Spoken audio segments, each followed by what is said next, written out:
The Haisla people have lived in Kitimat Valley for thousands of years.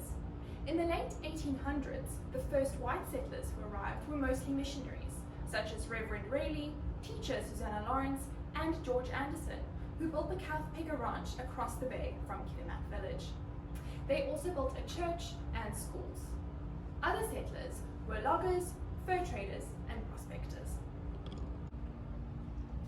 The residential school that was built in Kitimat village was called Kitimat Home. When it burned down, the new building was named the Elizabeth Long Memorial Home after a former matron. It operated until 1941.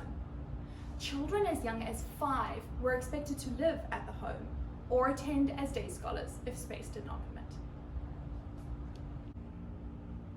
In this time period, all children had chores. Boys were in charge of carrying water, going hunting, and helping with manual labor, like chopping wood or dealing with the animals.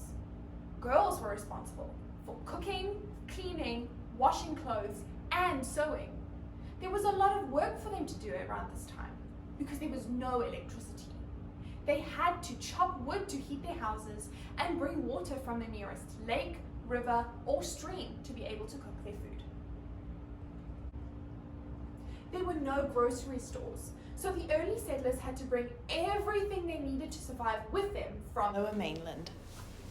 This included their cattle and horses and tools like axes, saws, guns, and traps.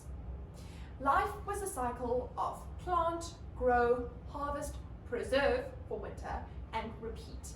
They used a single plow to make the main furrows in the soil during seeding, and then used this artifact, known as a scuffler, to weed between the rows throughout the season. Development in the area was ongoing. Charles Heretsky, a surveyor from the government, declared Minette Bay the ideal place for a harbour, while Charles Clifford advocated for the placing of the west terminus of the railroad to be in Kitimat. This frenzy, paired with the supposed ideal farming opportunities offered in Kitimat, drew a lot of attention to the area. Unfortunately, the terminus project was placed in Prince Rupert instead. Interest in the area declined, and many of the pioneers moved on.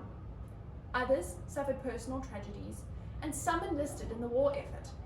By the late 1930s, most of the original settlers had left the area.